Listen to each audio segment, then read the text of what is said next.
Dropping now. Hello, everyone, and welcome to a different episode of The Other Side, where I will ask the questions and Yume here will be the one to answer. He's taking over, everyone. Please help me. No one is coming to help you, Yume. So, with this quick introduction in place, why don't you plug yourself? I finally get to plug myself first. How interesting. So, hello, everyone. My name is Usubeni Yume, and today I am not your host at The Other Side. Today I'm being held captive by Wyndham Vossler, and I will be answering questions from you viewers and some questions that the fellow VTT cast brought today. And I will do my best to answer them. And yeah. Wonderful. And I am, of course, the host today, the question guy, the definitely real German VTuber Wyndham Vossler. We should not have this power. So, what's the saying? Give someone power and you'll see what they're truly made of. Well, that's not good. I think I'm made of flesh. But I taste delicious. Okay. I said it would be different this time. Okay. Of course, See, that implies that you have a reference to base your tastiness off of, and that's what worries me. Actually, I mean, I've read up on it, and apparently human tastes really bad. Okay. Yeah. Do we want to go into more detail? Not that I was ever curious. No, please don't. Okay. Yeah. This is, of course, your second time having to answer the questions in The Other Side. So, a few of the questions will be based around your questions and answers from the first one, and how that might have changed. And I've also made a few questions sort of about, well, you as a player and how that sort of your relationship with the game might have also changed now that you have a bit more experience. So, looking forward to it. Yeah, you didn't have much D&D experience before the previous episode of Other Side with you, but do you feel more experienced now? Yeah, so wasn't that I had much experience. I had literally zero experience with Dungeons and Dragons. You'd of course played a couple of games before The Other Side. But starting out, I had zero experience, and during the time, I still didn't really know what I was doing. Like I knew how to play a character, right? But learning how to play a character with other people in, a specific world with its own rules and everything, that was something I was still learning how to do. And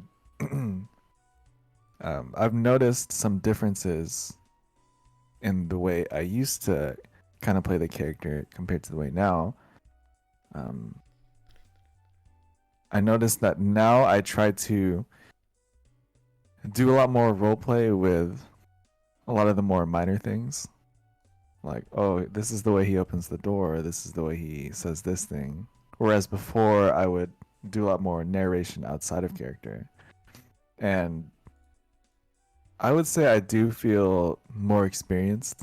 I still think that I have a long way to go, but I feel like my roleplay and also my delivery with some of his speeches and words have gotten better. But I still feel like I have a lot to learn and can still be a much better player. Interesting. Yeah. So has the well, sort of your opinions, your views on D&D changed since you have a bit more hands-on experience with it? Is it maybe a bit more number crunchy or a bit less? Yeah, so I remember when I was first starting out with VTT, and I wasn't really scared, but I was just unsure of what to expect, because what I had done prior to the first episode 0, I had watched a lot of Critical Role and tried to get a feel of how the games are structured, what combat looks like, what roleplay looks like. So I used that as the inspiration for how I'd go about it. But my expectations of it, I wouldn't say have changed for the worse, but they've actually been really positive, because I was able to see, Dungeons and Dragons differs a lot depending on who's DMing and who's playing, right? Like, I've seen other D&D games other than Critical Role since then, and some people prefer, the number crunchy, optimizing, min-maxing stuff, and then some people prefer more roleplay and story-driven games. So it has changed in the fact that I see it now as a lot more flexible, and basically it's only limited by your creativity and your imagination. So yeah, it's actually a life-changing experience, I'd say. It's improved me in a lot of other areas as well. Well, that's wonderful. Yeah, a bit of wider perspective can change a lot of things. So recently, you've been sort of looking to get yourself a shield. Do you think that if you had more experience when you first made Lucy, that you might have changed some stats and some gear a bit to maybe be a bit more efficient in certain situations, perhaps? Mm-hmm. Yeah, so yeah, when I first created Lucy, I had a concept in mind based on Johnny Silverhand from the Cyberpunk, both the video game and the RPG game, or the tabletop game. And I knew that I wanted to make basically like a rocker boy, where he'd be loud, he'd have a big following, but in the situations where he needs to, he'd be able to fight. And so that was my idea creating Lucy. So that's why I stuck with a bard, and then with a bard with a soldier origin, and then eventually, multi-classing into fighter to try and, fill in that role that I had in my head. And not knowing much about, mechanics and optimization, I kind of just did whatever I thought looked cool. So that's why I don't have a shield. And that's why I've been trying to get a shield for, I don't know, the past 4 or 5 episodes to no avail. Oh yeah. And yeah, so what I've been doing recently is I've been making characters, not with the intent of Lucy dying, obviously, but I've been making characters, on the side. Like, if something ever does happen to Lucy, I have these other characters that I can play and, see how they fit into the current group. And I've still been able to give them like really interesting, backstories and origins and motives. But because I've had a lot more experience with D&D, they're also fairly good in combat and, in roleplay. So a lot more optimized, but still interesting characters. Not to say that I don't love Lucy, he's great. But his purpose in combat is a little bit over the place, but I have been working on that. I've been doing a lot of theory crafting.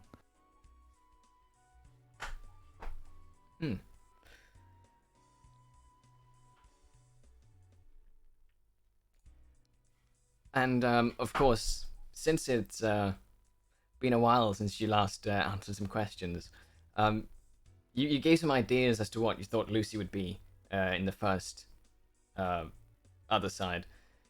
Do you think that Lucy is evolving in the same way that you originally anticipated he would, or has the plot and perhaps the other members influenced him to go perhaps a different way? Will you remind me what I said Lucy would be in that episode? I cannot. Do you remember?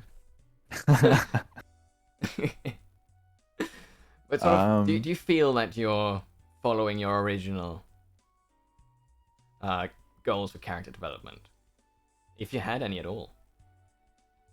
Yeah. So when I first made Lucy, right, I always pictured him in like this scene where he's standing upon the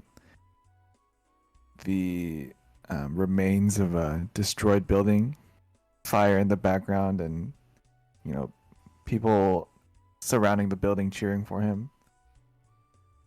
But with some of the more recent turn of events, I've begun to kind of see him not being so triumphant, and I've actually picture him more having a bad end, just based on the way that things are going. For a number of reasons. I had always pictured him to be, a veteran, but also a very scarred veteran, both mentally and physically. And just the way that the introduction of some of those elements has, played into this game. Yeah, I don't see. I see some hope for him, but it doesn't seem like it'll go that way. I think because I've been basing that a lot on the team members and how they react to his behaviors, and it's only been a little bit more compounded with what I'm sure we'll get into later on, the wish he made. But yeah.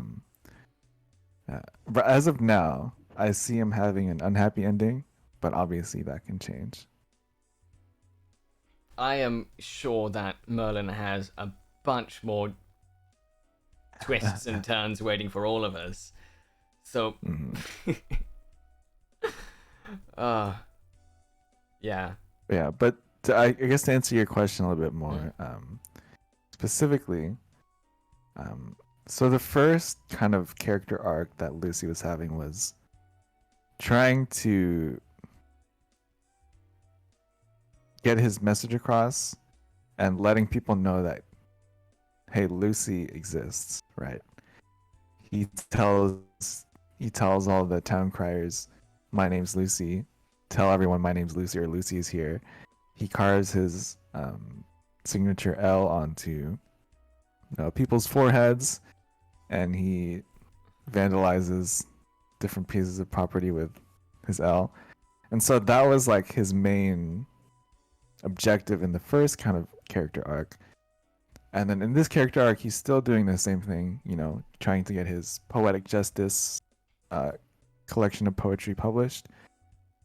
But this character arc, Lucy's been a lot more introspective, and he's trying to solve some of the ghosts of his past. So that's what he's going through now, basically. Yeah, I also feel like there's definitely been a change back from when he first got pulled off the building, and especially now once we're getting some closer looks at his story and his deeper past. Yeah, and especially because of one party member in particular that's especially forcing a lot of that out of him. Well, actually, no, not just one, two, in fact. Which I'm sure we'll talk about. Oh yeah.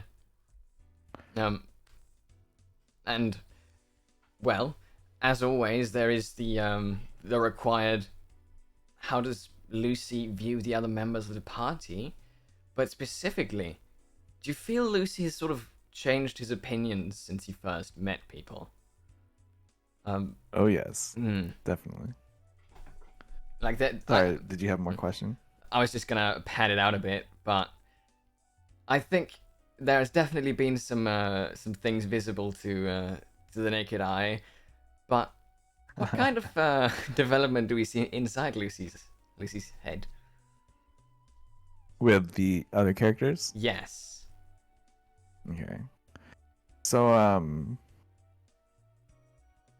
I'll rewind it back a little bit and give his initial impressions of everyone when they first started. That's a good idea. And in the beginning, my impression was that Lucy didn't really actually get much of an impression from the others.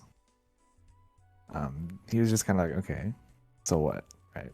Nothing really stuck out to him, at first. But some of the things that did change his impression over time, and was definitely included when they broke him out of jail. Like, that was when he was kind of like, okay, maybe these people actually are more than just traveling companions. Like, although prior to that, he did have like, some deep conversations with some of the other members about what they're going through or their past. He wasn't really doing it out of such a willingness to become friends with him, but he just wanted to help him out. But with a lot more of the recent developments, and especially a lot more introspective thinking on Lucy's part, he's really contemplating or mulling or brooding over who these people are around him and who they are to him. So I can go into each character in particular. Yeah. So starting, we can start with Aoife. So Aoife has definitely been almost like a solid for Lucy. She's still very mysterious to him, but she's never really wronged him in any way, and so to him, Aoife is like just that solid that he can always go back to and expect certain things from her, right? So that's why he always tries to visit her, gives her that secret handshake. Not much development yet between the two, but I'm excited to see where that goes once I does come back. And then next we can talk about Dante.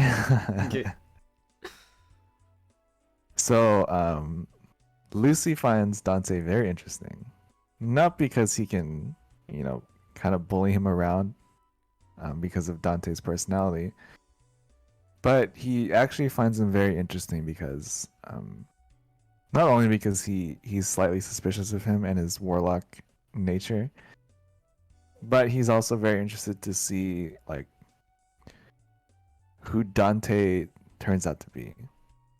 Like, he notices that he has potential, and then he knows that Dante can do a lot, but he feels like Dante's holding himself back a little bit. And so that's why he's always been pushing him and convincing him, hey, let's do this and let's do that. And I like the way that development turned out, because now I see them as kind of like buddy cops, like especially during the interrogation scene. That was a wonderful scene. So, yes. What did I say? He's a bad motherfucker. Yeah. Yeah. So I really like the way their relationship is turning out. I can definitely see them being really good pals, almost like a Liam and Sam equivalent in Critical Role. And so I'm interested to see like how that relationship might be strained, because I'm sure eventually Lucy will start to strum the strings that Dante doesn't want to be touched, which he hasn't so far, but I'm sure that'll happen eventually, considering Lucy's personality. So I'm just interested to see when that happens and to see how that turns out. Mm. And as a little addition to this, last time you actually mentioned that you were a bit wary of Dante's combat skills. He still is. I wasn't expecting a change, but I wanted to at least refresh it. Yeah, like I'm sure you remember the scene where you had just come back, and Dante had gotten freed from the tree, and then I basically interrogated you, like, "Are you evil? Who are you working for?" Right? Yes. So he's still wary. He's not as obvious about it, but yeah, he's still wary of him. And then, so next we can talk about Amesh. So with Amesh, Lucy has a very interesting viewpoint on him, right? And I'm sure, the others might think a little bit more deeper of Amesh. But to most people, Amesh really just seems like a stoner, doesn't care type. Just goes with the flow. But Lucy suspects that there's something deeper to Amesh, where he probably even had some type of tragic or horrific or sad past. And Lucy suspects that, and relates to that in a way, which is why he also confides in Amesh sometimes, and often by force kind of gives into to Amesh. But he is also very worried about Amesh with the most recent development of the magic or lack of magic. But yeah, I think Lucy views him as almost like a kindred spirit in a way. And I could be totally wrong. Like Amesh could really just be a stoner for all his life, but Lucy suspects something deeper, and yeah, and that's where he finds that kindred spirit within him. And so next we can talk about. Well, who would you like to hear about next? There's Matif and Emeth left. Well, I'm very curious about the both of them. So, what about just... let's start with Emeth then. Okay. So, like I said, first impression of Emeth was that, okay, she's just there. Nothing really interesting until he saw the fox tattoo during the beach episode. And when he saw that, he was just really interested to see where it came from. And so he had written a poem and then recited it to her later on. And it seems like that poem, in particular, resonated with Emeth. And then from there, they've been having a lot of unexpected moments, actually. Because both of them are quite sultry characters who you'd expect to, do the deed. But all of their moments where it always looks like it's leading up to that, it always so far has led up to a very wholesome moment or a very tender moment. Going back to when M was drunk and Lucy ended up, trying to save her, and then realizing that, the only way he could help her out is by fighting there. So they got into a fight, and then the moment where it seems like they're going to, pursue something romantic, it's really just wholesome, and they make a promise to, you know, help each other and see each other again. And then once again during the most recent one where they did fight again, but it really just ended up with Lucy confessing that he has a lot of demons that he's facing right now, and then they just end up holding hands. So Emmett has been one of the key players in really getting Lucy to talk about what he's going through, because prior to this, really starting from the clock tower episode, Lucy has been showing some signs of, you know, that he has a lot of these demons within him, but a lot of the response that he was getting earlier on was just like looks of disappointment, especially because he's been getting in conflicts with Matif, and in general, people have not been on Lucy's side. So for a while, he was kind of just being ignored, and being looked down upon. So in a way, he was kind of lashing out for someone to just notice him.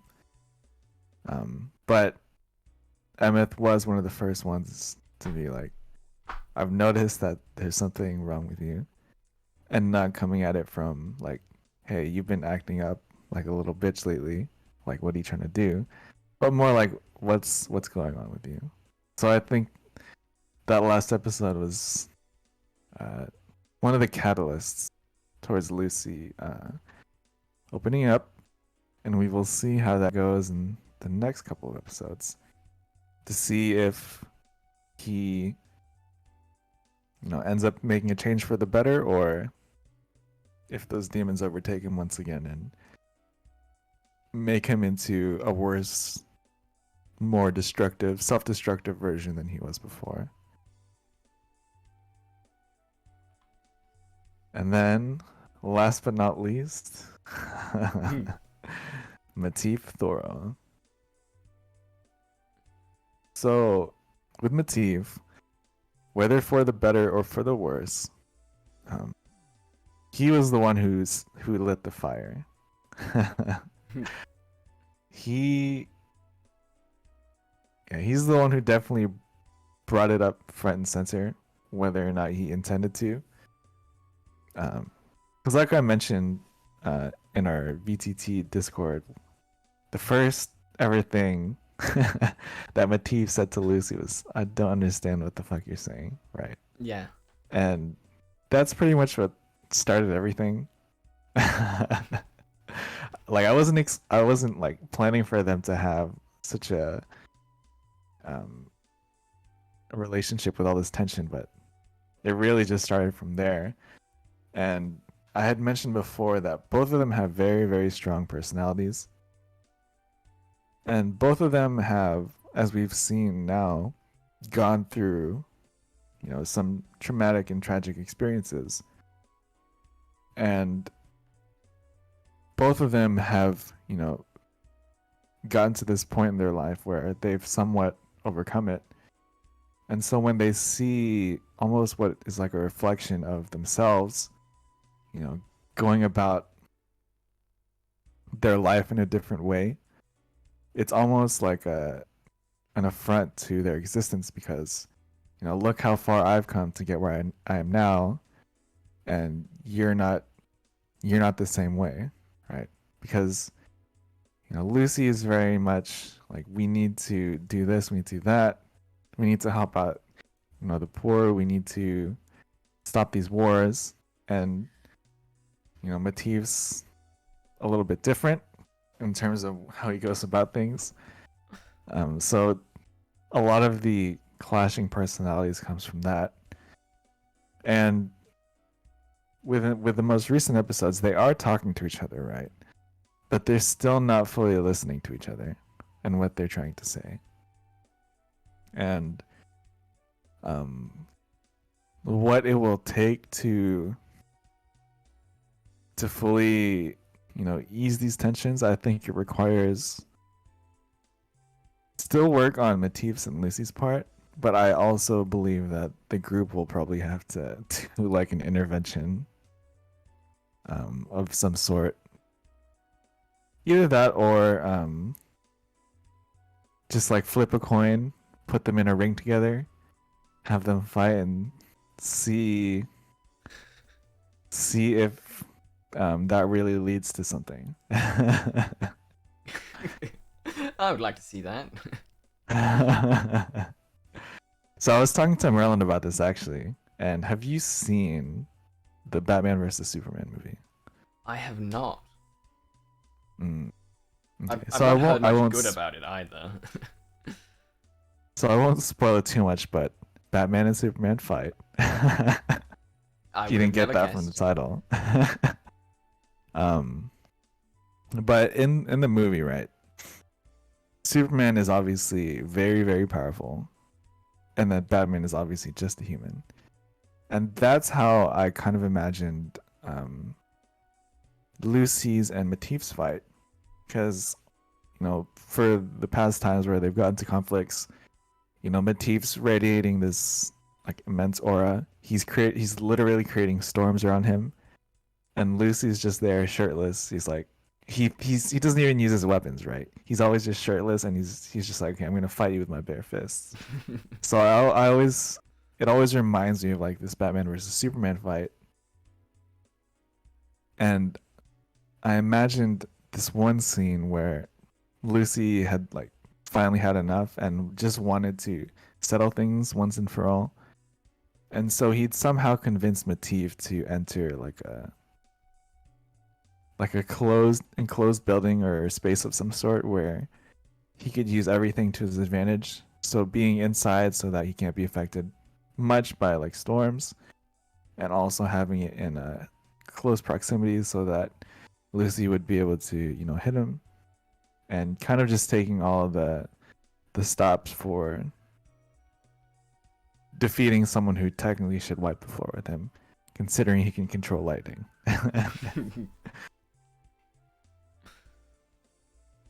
Yeah, definitely. Matif and M have been very instrumental in bringing out what Lucy has been trying to hide for a long time. Yeah, and of course, related to Emeth, Astrid has been making some ship art for Lucith. Do you very spicy art? Yeah. Do you as a player also think that the relationship between these two characters will sort of blossom into a full-fledged relationship? So I don't want to sink the ship, right? Oh. But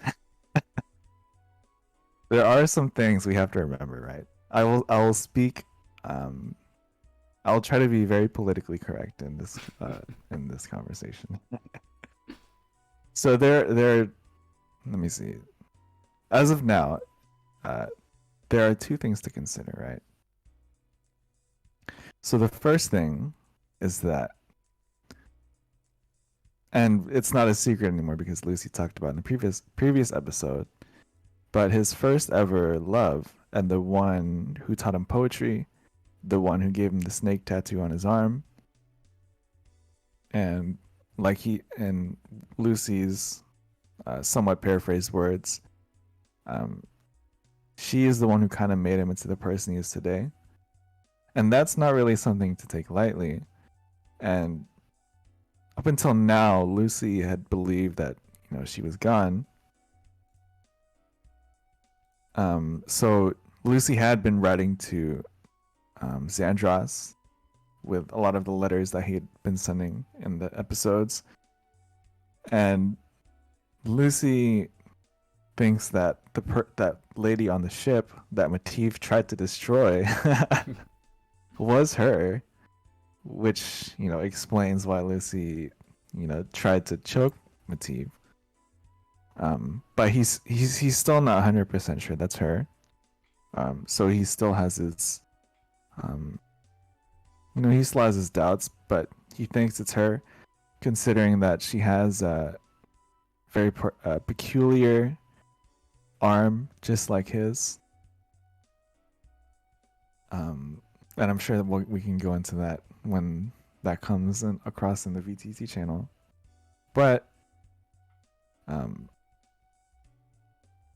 I don't think we should take that love that he has for Eve very lightly, right? Because as we saw, according to his wish above everything else was that that Eve would be happy, right? Yes. And what's interesting about that wish, or actually I'll save that for that question. But basically, like, you can wish for anything in the world, but if you wish for someone else's happiness, like, that shouldn't really be taken lightly. So saying that, right?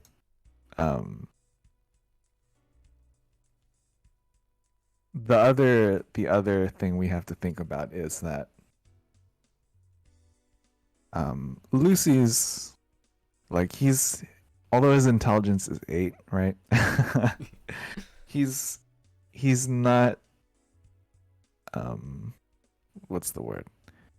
He's not stupid when it comes to relationships.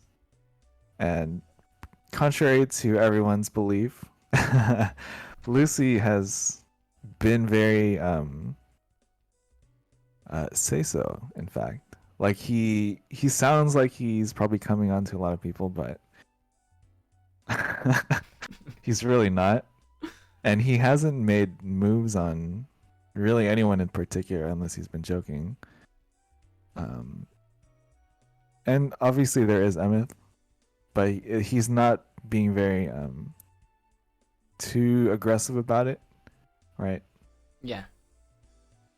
And so the reason he's doing that is because he has a very hard time, I guess, trusting and opening up to people. And he knows in his head that there's a lot of things that he needs to sort out before he even considers having something serious with someone else. And and to go to that, though, like I said, to not completely sink the ship, he has been taking steps towards doing that, right? Like, he confided in Emmet this last episode. So for someone who has a hard time trusting people and opening up, that's a very big step for Lucy, right? So yeah, those two things to keep in mind. Like, he did confide in someone, or he did confide in M, but there's also the fact that one of his long lost loves might be around. So there's those just two things to consider. And I'm not trying to sink the ship or create another ship where Lucy and Eve are on it, but just things to consider. I won't give the wind in the sails to either ship. Interesting. So keeping your future options open. Well, when you put it like that, it makes it sound like I'm trying to play the field. Yeah, not in a womanizing way, but in a just opening up for future roleplay options, seeing how the story progresses, of course. Yes. Because I think it would, not like I'm trying to make it like interesting. I'm really just doing what I feel Lucy would do. But I don't think it would have been very interesting if Emmet and Lucy had just gotten together after the first time, and then, how would it develop from there, knowing that there's still so much that we kind of buried in the ground with like a relationship. So Hmm. I like the way where it's going. There's still a lot more character development before we reach any conclusion. Mm-hmm. And, well, so of course, the big question from Merlin: how has Lucy's interactions with Sundaresh changed him? Because, of course, we Yes. saw, well, we players, of course, didn't get to hear anything from the question, and we just Mm-hmm. came straight back to you on the ground. Mm-hmm. As someone who doesn't know anything, yeah, like, that seems like a big thing, and how might that have impacted Lucy? Mm. I don't know. Do I have disclosure to talk about what happened when you guys were gone? I'm sure you can say whatever you want, but, I mean, there is a strength in keeping secrets, isn't there? Mm-hmm. Hmm. So, I can't say though that the reason that Lucy was on the ground was because Lucy has a big mouth. Oh, no, It that's wasn't. wonderful. Yeah, it didn't have anything to do with a wish. Lucy was just being very arrogant. Oh. Yeah, I. She was just. It was just like, um. So she was talking about something related to the wish, and Lucy said something along the lines of, "Oh, you can't control me." And then Merlin was like, "Okay, roll for this." I was like, "Oh shoot!" And then yeah, I got reduced to 1 HP. Yeah, so there was other stuff that happened in there, but yeah, the reason I was at 1 HP was literally just because Lucy was just has a big mouth. But in terms of the wish, there's a lot of nuances that go along with that. And like I said, Lucy's, although he has intelligence of 8, he does do a lot of brooding and thinking. And with the wish that he made for Eve to be happy, that is my wish, there's a lot of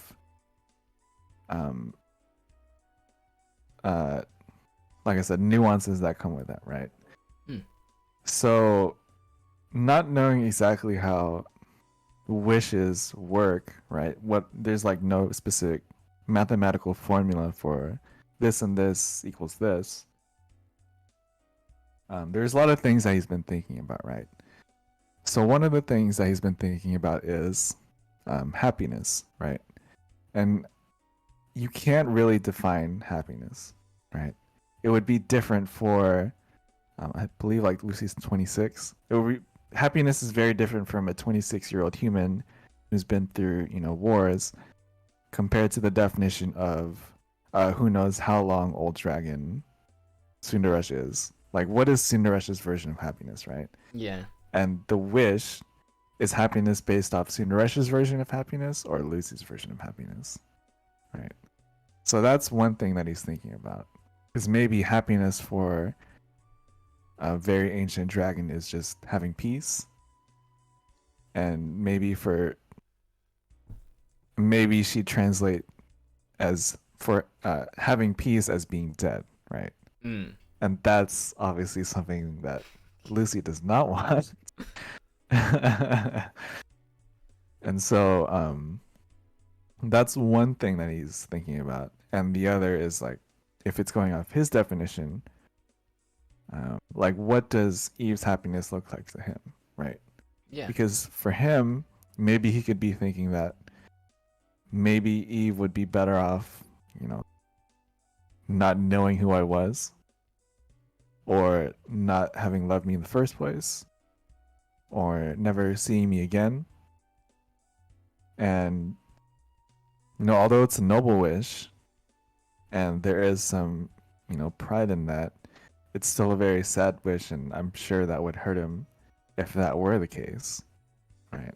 Mm. For someone to wish for someone's happiness, and their happiness being you not being in their life, right? I'm sure that would destroy anyone.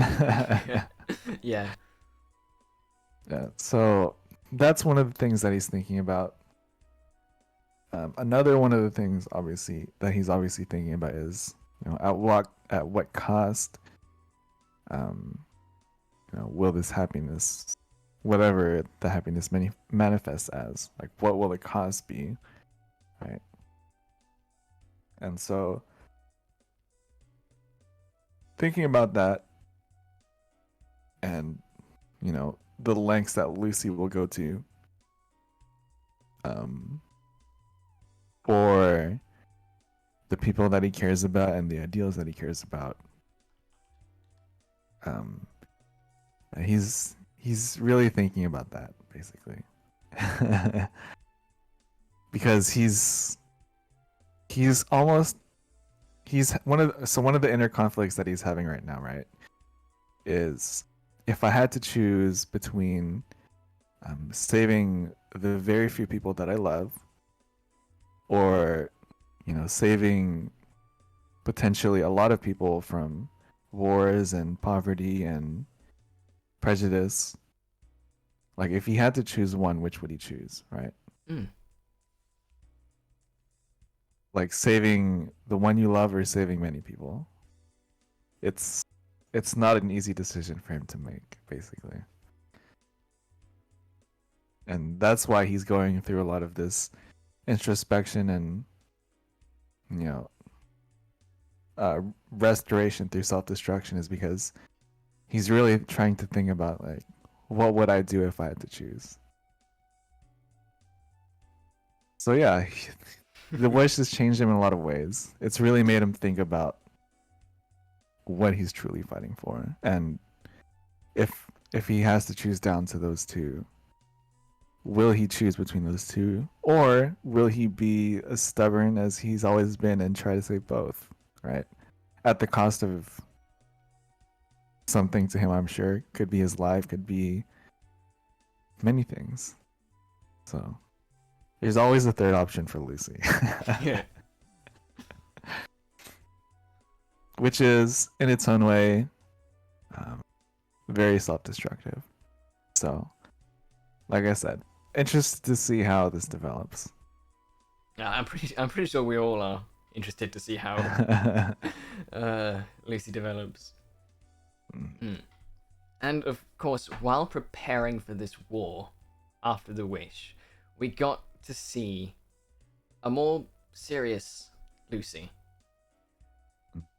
If we just assume that Lucy knows exactly what the entire party has done, would he sort of, as the soldier he is, does he feel like the party has actually prepared in any useful way to help the war? Yeah, so Lucy was never really like a very high-ranking official, but he does have, enough experience to know how war works and how war incorporates not just, fighting, but also preparation, morale, even down to the philosophy of the army fighting. And he's not really of the belief that preparation can be not beneficial. He thinks that any attempt to help is worth it. So he's not really looking at his fellow adventurers thinking like, oh, what you're doing isn't enough, right? He's just glad they're doing stuff to help. He's not that type of general. Like, although he is serious, he's not trying to judge anyone in that specific way. The reason he's serious will be explored during the war. And the reason I'm very excited for this episode is because you guys will essentially get to see almost like a past version of Lucy, right? You'll get to see kind of like what he was before he met all of you, without actually obviously going back in time. and it'll probably offer insight onto how he, or some of the things that transformed him into the way that he is now. From a serious person who's a little bit more on the business side to the very outspoken, sometimes charming, but troublemaking bard that he is today.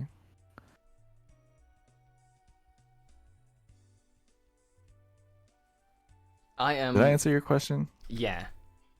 Okay. I mean, I am looking forward to seeing everyone during the war, because I think everyone's character has a little bit of a different role to fill than they usually do. So I'm just personally really looking forward to seeing this. I'm also, as an aside, I'm really excited to see what Dante's got cooking in that pot of his, deciding to create all this plant growth. I wish I had thought of it at the time, but I should have asked Dante as Lucy, like, what are we doing with this? So we can probably coordinate, like, like, why is there a huge forest outside the Pego Fort? Yeah. Like, but I'm sure Dante will explain it to us. I mean, as an out of character thing, I just thought, what can I do? And I have a spell that just makes crops better for a year. Just, I'll do that. And then Merlin made it awesome and useful. Yeah, because it could definitely be used as like a barrier where they have to go around like a certain part of the field, or it could, you know, potentially shield a weak part of the Pego Fort. And you know, if you kind of force them into taking that forest, we can definitely set up like ambushes within that forest and a lot of things. So yeah, that's why I kind of wish Lucy had asked Dante about it, so we can get a little bit more of that. But you know, it is what it is. I mean, not to keep talking about my own character in this episode about you, but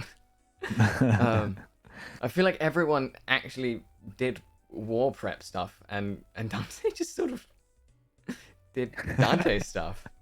He played with magic, he played with plants. Yeah.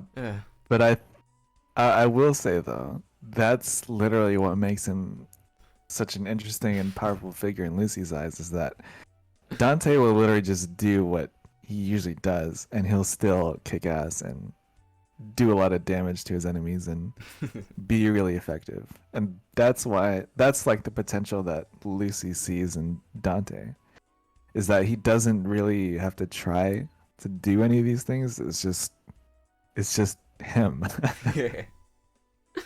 And like I said, that also scares me in a way, because of how potentially powerful not just Dante, but actually everyone in the group. Like, I feel like everyone in the group is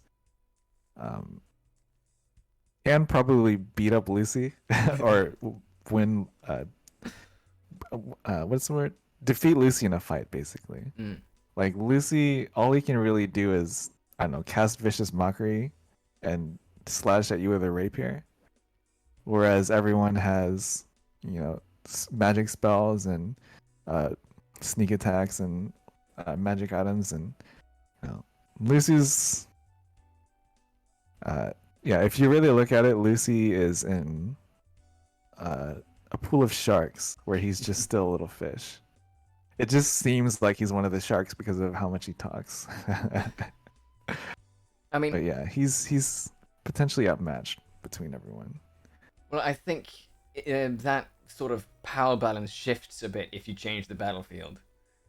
Because I think if Lucy had a chance to essentially, well, with his charisma, with his ability to speak and to get, well, I'm assuming that if he had a day in the slums, he would probably get a significant amount of sympathizers.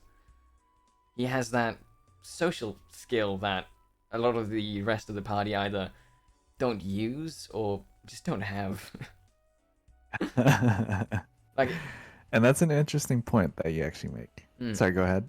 Well, for example, in the Batman v Superman scenario set up earlier, Matif might have the magic to beat you, but Matif could not do that. I don't think Matif could recruit any really people outside of the pirate sphere. Hmm. Yeah. And so going back to the point that you had just made, and going back to one of the questions you had asked me earlier, that I forgot to mention, is that one of the other visions that I had for Lucy was that because he knows that he's literally just a human and he doesn't have, these great spells, these world-changing, element-bending spells, is, because he knows that he's not capable of that, he knows that he needs other people in order to be powerful enough to change worldviews or make big changes. So that's one of the reasons he has a lot of pride in his poetry and speaking, is because that's really his greatest weapon, right? Is to win over the hearts and minds of people to do great things.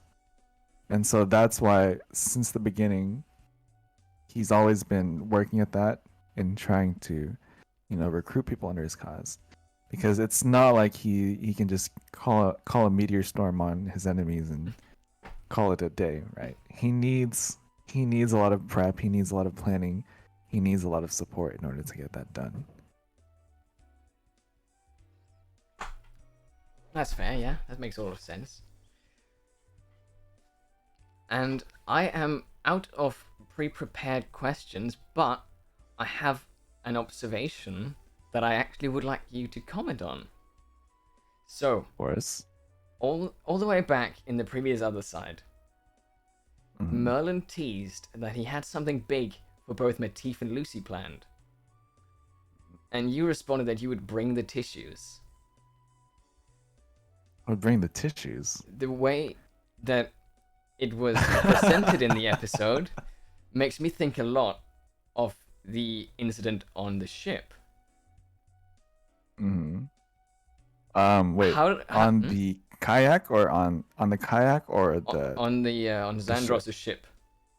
Okay.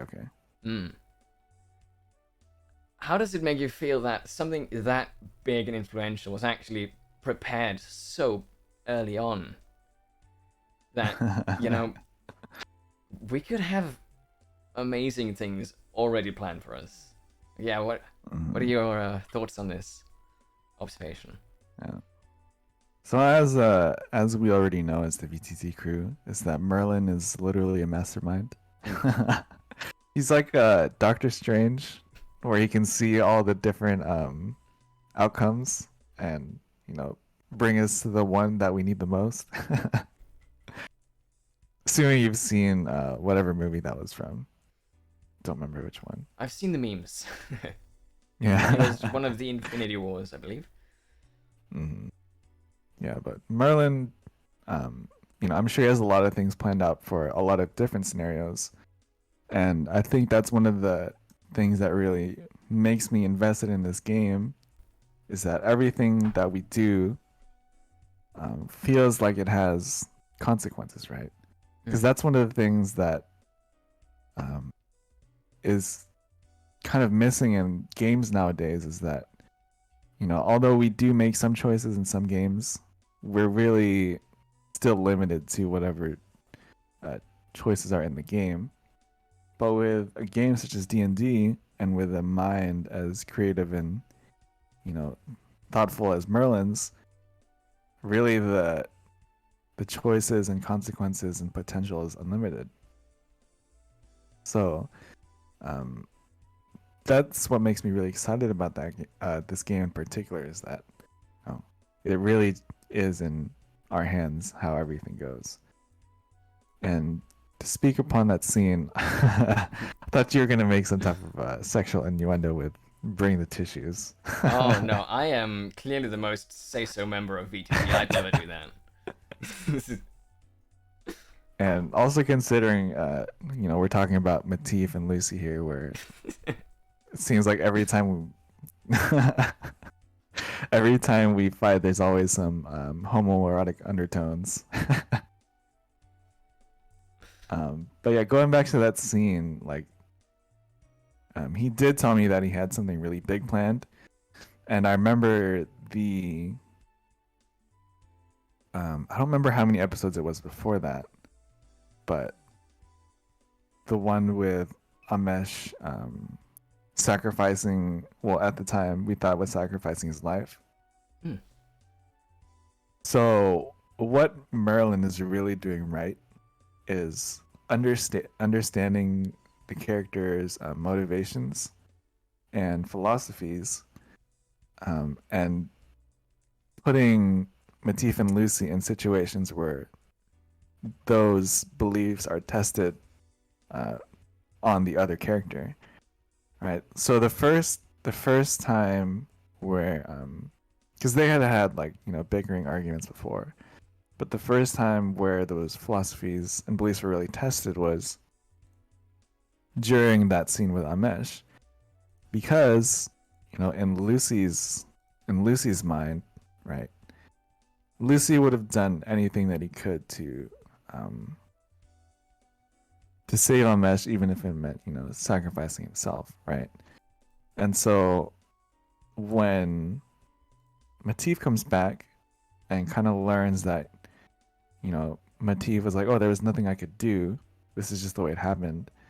Like, Lucy despises that answer of there's nothing I could do, right?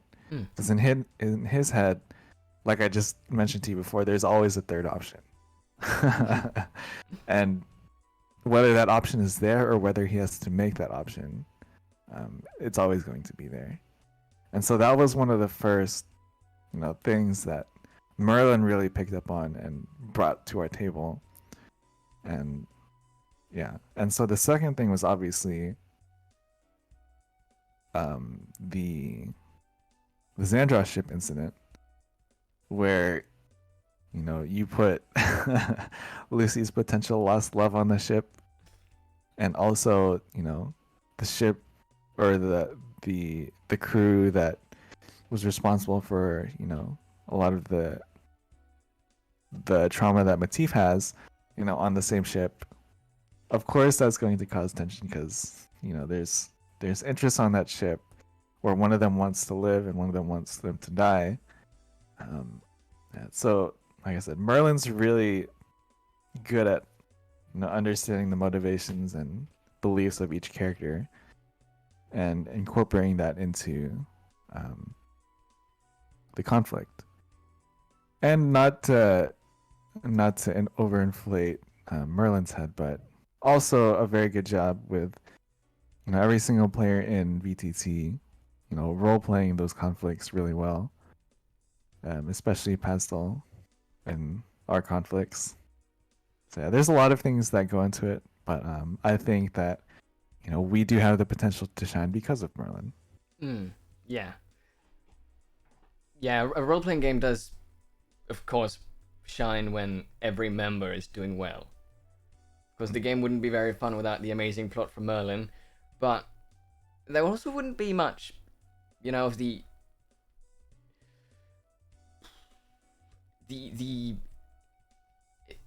fight between Lucy and Matif, of course, wouldn't be nearly as interesting or as intriguing if you two didn't do wonderfully with it. I think part of that kind of goes along with us not acting as like the characters' guardians, where we're just trying to like keep them away from getting damaged or dying. And where the true magic comes from, I guess, is that we act based on how our characters would act, right? So, you know, most, I guess, sane people wouldn't climb on top of a clock tower, you know, and preach in a place where, you know, free speech isn't very welcomed upon. And it's also not very smart for a sane person to try and destroy a ship full of people that can potentially just, you know, crush you. And it's also not usually the same thing to, try and choke one of the people you've been venturing with. But it makes sense in the time based on who they are and what they've been through. And so I think that's really where a lot of the magic happens, is that we're not afraid to like face the consequences of our actions.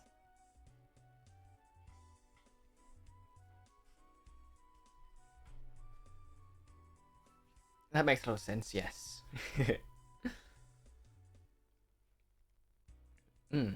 But it appears How has I been able to talk so much? Yeah, now you get to be the one answering all the questions, and honestly, it's been a good amount of time, even considering how I have prepared much fewer questions than you usually do. Yeah, well, like Lucy, I can talk for ages. Well, I think Lucy can talk for ages because you can. Exactly. And this is funny because Lucy is I always say it in like when we're closing off the episodes, but I always say like Lucy is pretty much just me. Like, and it's very interesting because like I was mentioning in the beginning, it's the VTT game has definitely impacted, other parts of my life.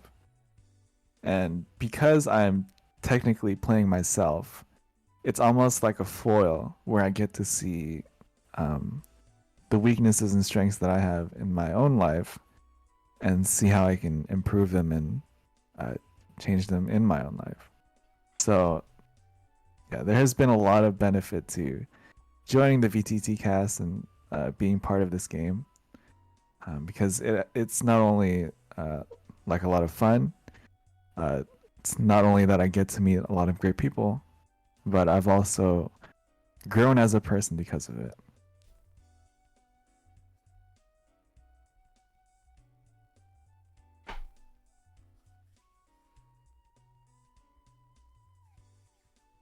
Speechless. Yes.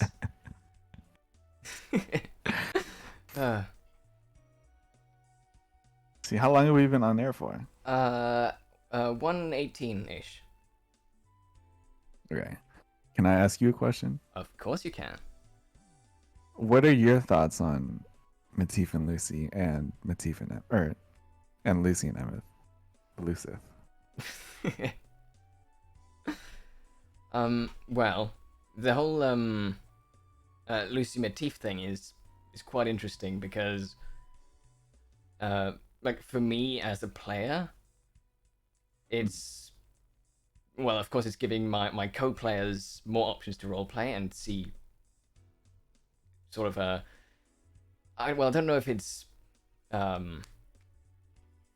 uncommon, but it's a very special way of role playing your character and sort of opening up about their issues, especially their issues together. But also as Dante, it's wonderful because it's pretty much exactly what he doesn't like in the party because he's such a scaredy cat. Uh-huh.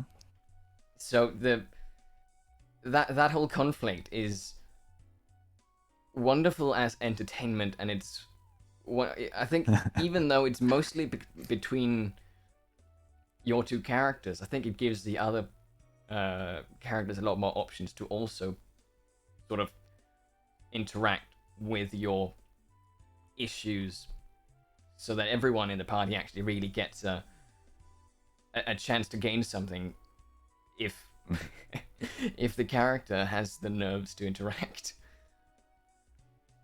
Yeah, I think kind of going off what you're saying, it almost does set off like a chemical reaction where, oh, like this person is facing whatever they're facing. Maybe I'll be able to face whatever it is I'm facing. And like I said, I really don't know what's going through Dante's head. Like I said, he could be an Eldritch Horror for all I know. But I'm sure like if he does have something going in his head, like seeing other people, face their skeletons might give him some confidence to do the same.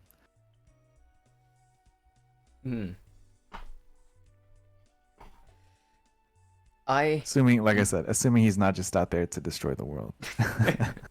Just hitching a ride with the party until we reach exactly the ancient relic to eat the sun. yeah, exactly.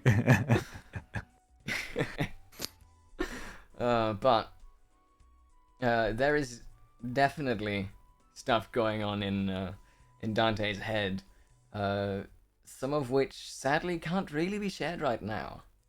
But I think that says a lot, doesn't it? And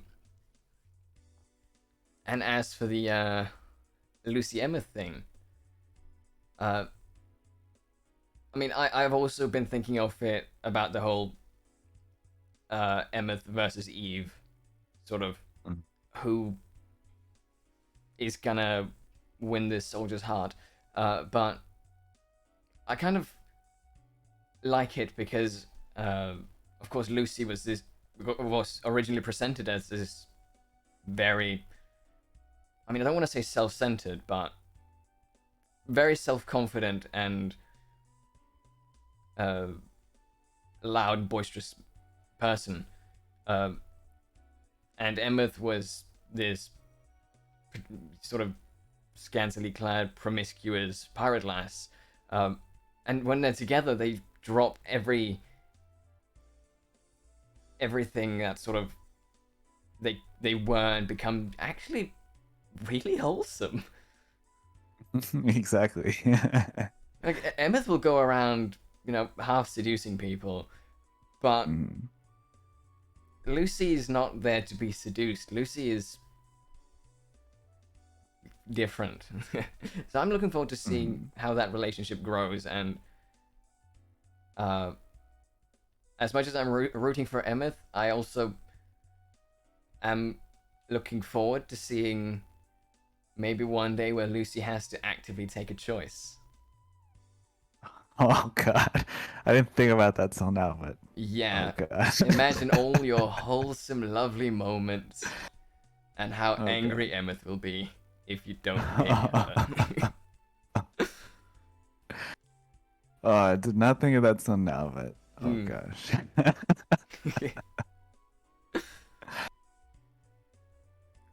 So. Oh, you go. No, you go ahead, because I'll talk for a long time. But is that because as of yet, Dante doesn't interact very much. Whenever I don't feel it's a time for him to be sort of super active member of the conversation, I can lean back, and I do enjoy watching the show. I do enjoy the drama between the other members. It's wonderful.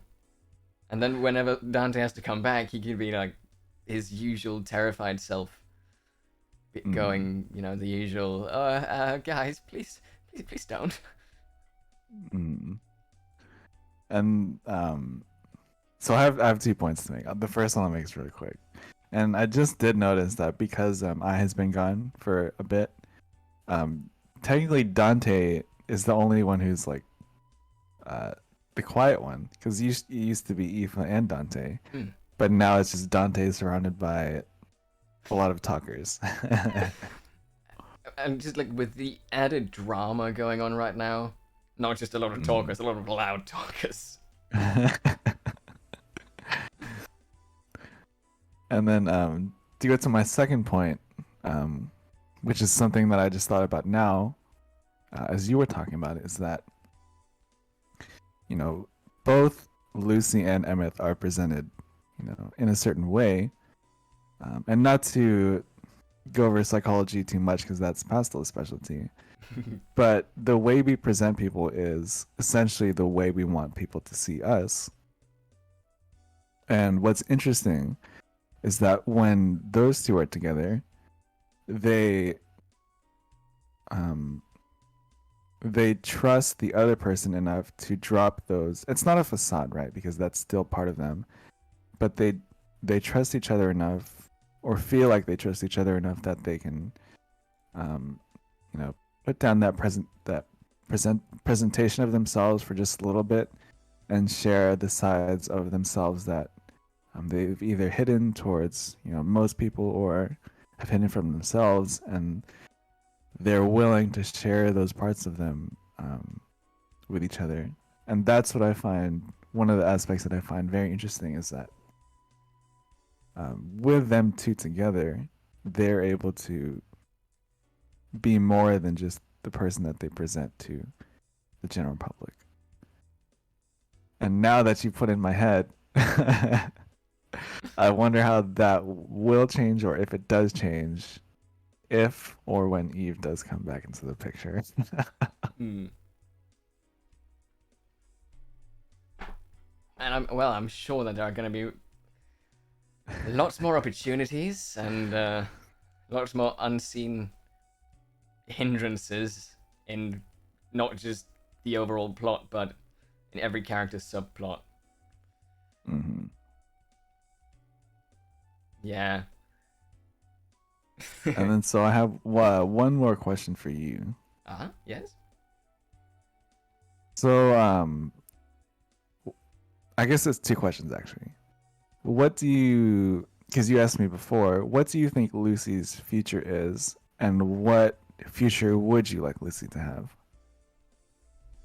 based on everything that's currently happened? Well, I like Lucy. And I like what he's doing. Mm-hmm. So of course, I'd like for him to succeed and sort of change more people to share views similar to his and get this whole, I mean, especially with getting Markovia less war heavy, as he spoke out about on the clock tower. But I think I don't think Lucy is gonna, like, I still think he has a dangerously high score on the definitely gonna be a martyr scale. Death flags. Yeah, you keep setting up all those flags, which is awesome. I was going to be like, yeah, like what do you think success looks like for him? Like, yeah. Like, success is such a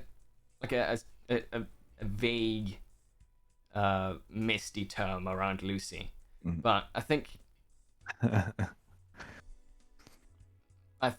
well, if you had people to keep him out of trouble for long enough, I think he'd have a chance. But he doesn't let people keep him out of trouble, which is a fantastic trait. It's not like I'm just gonna head off and do this, or could you keep people away while I do this? It's literally just head off up the clock tower. So emotionally driven and sort of just self-confident. It's I do just think that there is a bad chance of a more tragic end. Well, and something related to that. Yeah. Sorry, were you finished, or were you still going? I'm finished. Okay. And so something related to that, that tragic end, and I had mentioned it in one of his dialogues from before.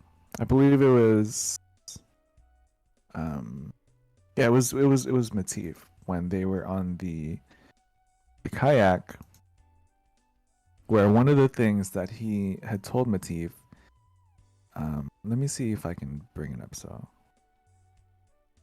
I don't have it, but so they were talking about like a little bit about where they're coming from, and then Lucy had mentioned something along the lines where he's been chained all his life, so no one's going to take away my freedom from me, not even in death, right? And then here comes along a wish dragon, right? Mm. And you know, to not spoil some aspects of Critical Role, but there was a promise made to a certain being that in order to save another person, he gave up his soul for that person. And once again, the mastermind at work, giving Lucy, of all people, a chance to communicate with a wish dragon at any point in the day. And then you thrust him into a war, which we already know that he was, kind of broken from. Yeah, like I said, the mastermind Merlin at work.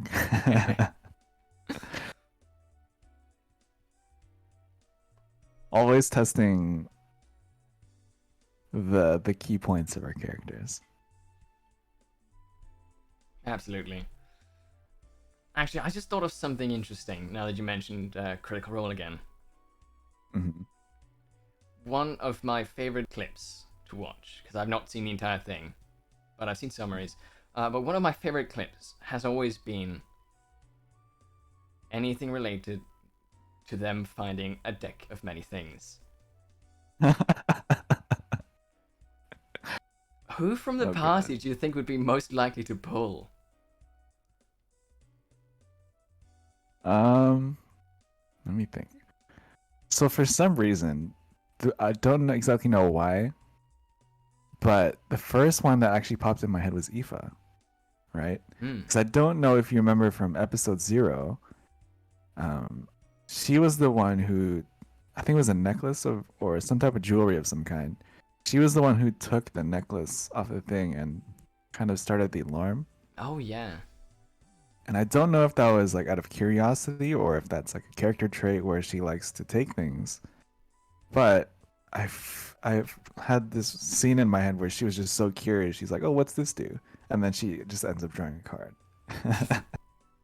I don't think that's too far-fetched, actually, because of the sort of innocent childlike mannerisms of Aoife. I could totally see just a deck of cards. Yeah, because I think Dante would probably be too scared to draw anything. I think that would depend on a good roll. Yeah, yeah, like maybe the others could do it, but the first one that definitely popped in my head was Aoife. But then again, like Lucy wouldn't really know what the cards do. And I do remember from episode 0 where there was a glass case with some weapons behind it. And then Lucy just tried to break it open with the cursed mace, who's still in in what's his name's hands.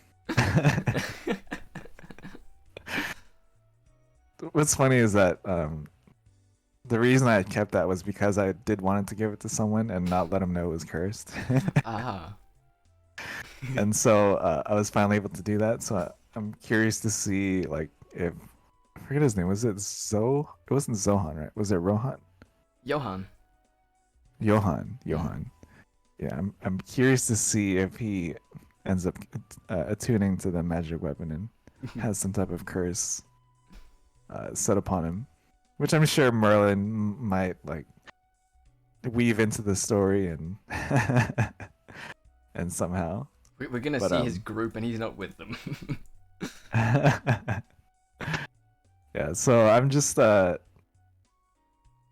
very curious to see if he would draw it, just because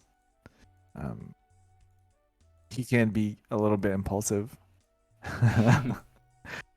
And probably not from like the same innocent childlike curiosity that Aoife has, but more just like more self-confident curiosity that Lucy has.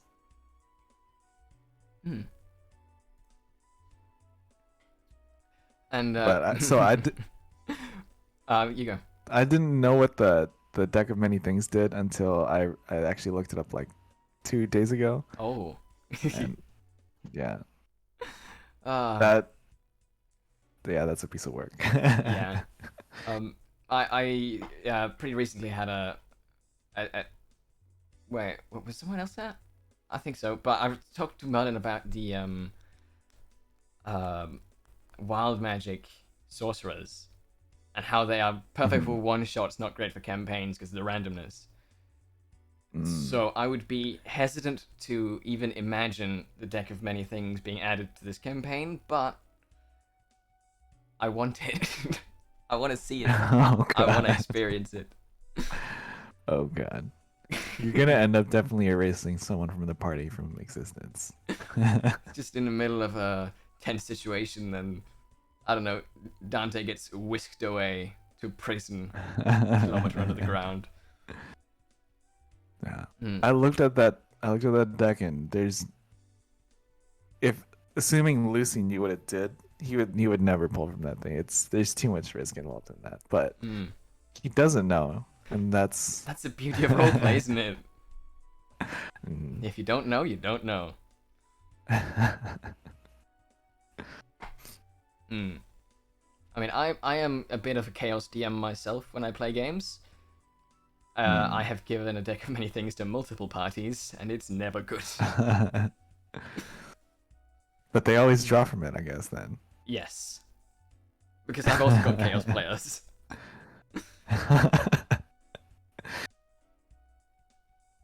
Hmm. So, since you played in other groups, Hmm. do you? And I've never played in other groups. Is our group considered chaotic or more orderly? Like, what kind of group are we compared to the others? I don't have a ton of experience with campaign groups. It's usually just a one shot that gets a bit long, like Mm. maybe 4 or 5 games max. And when you start off with the intent of having, no real consequences, everything Mm. gets a bit more chaotic. Um, Uh-huh. but also taking some information from the other groups out there I've seen, I think our group is actually sort of well behaved. Mm. We could definitely be more chaotic about it, but I think when we get chaotic, I think we do it in a fantastic way. That is just so Mhm. like it's not just chaos for the sake of chaos. It's Mhm. It makes sense. yeah, like it is. For example, uh, I once played a character who was a more short-sighted and self-centered version, but shared similar traits with Lucy of the sort of Mm. public speaking and public sort of uh, dislike for the way things are run, uh, and it was he died. He got straight up killed by the guards, uh, and they were much kinder than the city guards that pulled you off the clock tower were. Mm. It's That shot me off the clock tower, and I fell like 20 feet to the ground. yes. Uh, I would like to have more experience personally, but I do really really enjoy the absolute chaotic mess that comes out of one shots. Uh, so I think maybe a slight I might be more of a one shot player for the for the foreseeable future, having this game and Mm. then some shorter games beside it. Do you would you consider kind of like how Pastel did for us, hosting a one shot Perhaps. for VTT? Very early on, Merlin actually asked me that same question, and I said no. But I, I'm a shy boy, and I've gotten to know everyone Mhm. kind of well. So perhaps someday in the future, that's the thing that's going to happen. Uh, like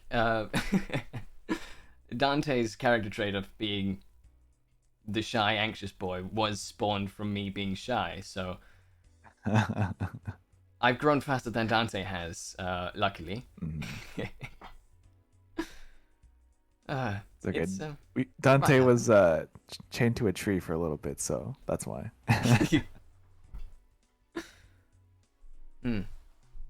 But it might happen. I might have to restrain myself on the chaoticness of a one shot because it's not I don't always think you should. TOS. Oh, well, I guess if it goes against the TOS, but as much as you can, don't hold back. I'll have to write that down. Yume wants the chaos. Yeah, because similar to how Critical Role has like the player one shots, I'm really interested to see, how each player does these one shots, and I'd also like to see, even Merlin participate in some of these games and get to enjoy it from the other side every once in a while. Not an intended pun there.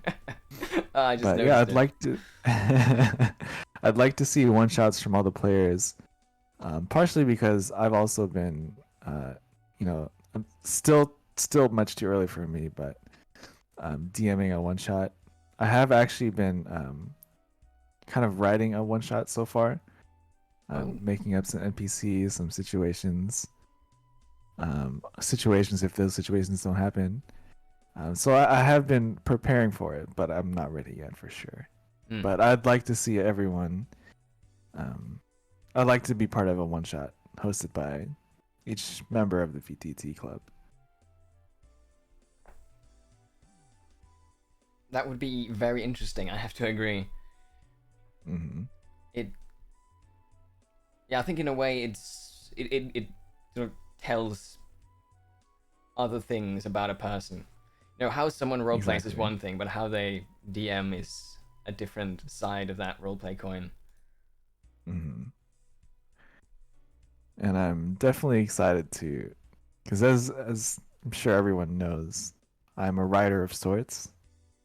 So you can definitely expect certain things from a game that I would DM. I'm looking forward to it already. As long as it's not some kind of academic paper.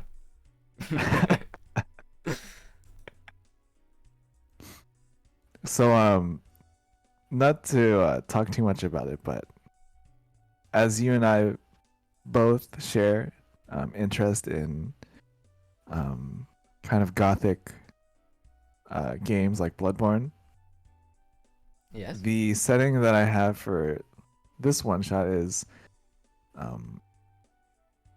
think of it as like Bloodborne, but in a Far East Oriental setting. Oh. Yes. Nice. So it still has gothic elements with some Lovecraftian elements, but set in the Far East.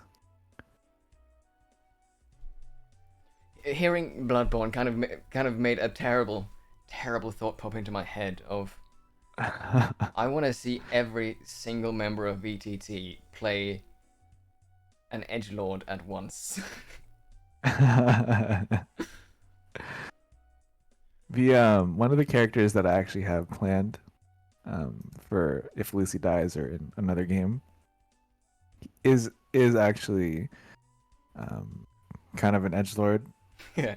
But there is a twist though to the edgelord. And yeah, I'm also excited to do a well done edgelord, because there's definitely a lot of poorly done edgelords, but I feel like I could do this edgelord some justice. And yes, as a quick note, I am usually in that situation you're in of creating backup characters all the time. But funnily enough, I have not created a single VTT backup yet. Really? I think I just love Dante too much. because I do spend a lot of time, or at least spent, past tense, just creating characters and saying, I love this concept. I need my character to have a chance to do something interesting. Otherwise, I might stop loving them as much. So, yeah, for me, it's also really interesting to be in a situation where I have a character that I don't want to replace. And that is the flag that is going to get Dante killed, isn't it? Yep, you saw it here. Merlin watches all these things, and I'm sure he'll hear that and take that into account. Yeah. But another thing I'd also like to add is the characters that I'm actually making are the NPCs that Lucy has had history with. Oh. So I made a character sheet for Eve. I made a character sheet for another person who has not been introduced yet, but the moment that person is introduced, I fear for our lives. Yeah, but I've made character sheets for the both of them, and like I said, if Lucy ever does die, the reason I have those two people in place because I feel like I could still in some way carry Lucy's legacy with them, but also at the same time, not belittle his death by just basically playing him in another form. So I get to accomplish those two things while also still bringing an interesting character onto the table.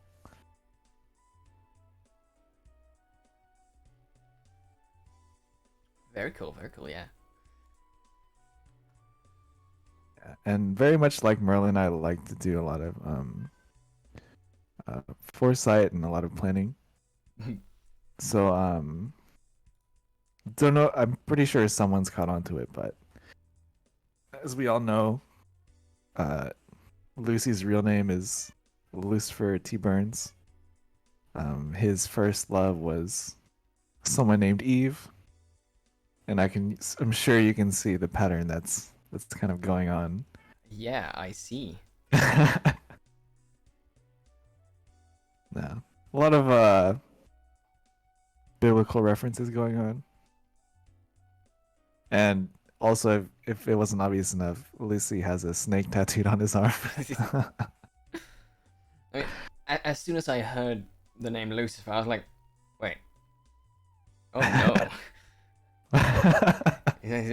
Are there secrets I want to know? There certainly are now. Yeah. And once again, going back to the first episode, that was intentional, as having him be Lucifer and having a lot of allusions to being a devil in his poems, and striking some duality between that. But yeah, all the stuff that we get to explore in the future.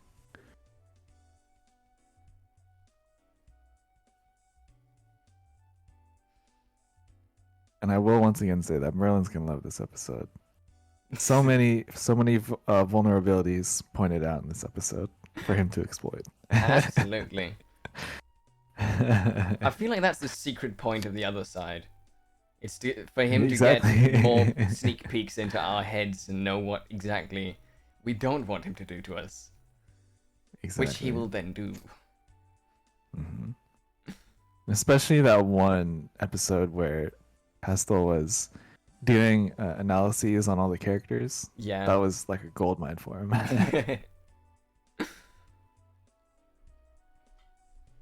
And I did touch a little bit on it here when I talked about Emmett and Lucy, and then you mentioned about Eve coming into the picture. I was like, oh shoot, this is definitely going to come up, and I'm sure it would already came up, but now he has some psychological, not evidence, but reasoning behind what he's going to do. I am definitely looking forward to seeing how these things unravel themselves, or perhaps just get more tangled.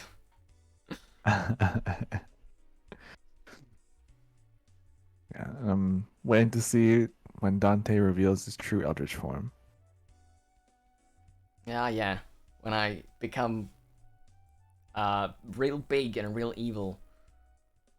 I don't think he'll become big, actually. I think he's more like the Mind Flayer type, where he'll. I mean, at least Mind Flayers are the size of people. I guess technically not anymore. Yeah, I think it just depends on where you get the source from. Yeah. Oh yeah, there was one thing I wanted to mention, but you go ahead first. I was just gonna say that there are a lot of places to draw inspiration from with the evil, and the body definitely doesn't have to reflect the mind. A bit like how, of course, Dante is a tiny murder machine.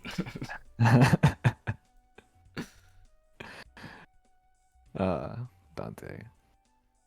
He has killed the most people and potentially had the most sexual partners, at least amongst the episodes, than anyone else.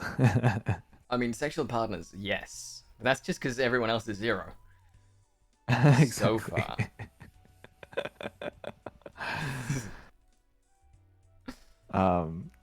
Yeah, so I had this thought, this very, very dark, ominous thought. I think it was yesterday or 2 days before, about the true evil in Merlin's world. Uh-huh. Would you like to hear it? Yes, I am interested. Okay. So obviously, I don't believe that the biggest evil or forces in play are Markovia and the Pego Fort. I believe that there's something much more sinister at work, right? So I imagine this scene where there are powers very high up in Markovia that are being controlled by this outside force that pressures them in some way or controls their mind in some way so that they go to war, right? And the purpose of war is to collect either blood or souls and amass them so that they can summon some true evil, right? So I imagine this scene where we were doing this war, right? And each side had lost, considerable amount of lives, and then all of a sudden, a black summoning circle appears, like a gigantic summoning circle appears from beneath the battlefield, and all of a sudden, all the dead soldiers like turn into ash or blood, and they're all sucked into the ground, and then this huge like pillar is just summoned out of the ground. And then demons and whatever start flying from outside the pillar, and then we just introduce like hell onto the earth. Okay. Then we introduce Group B.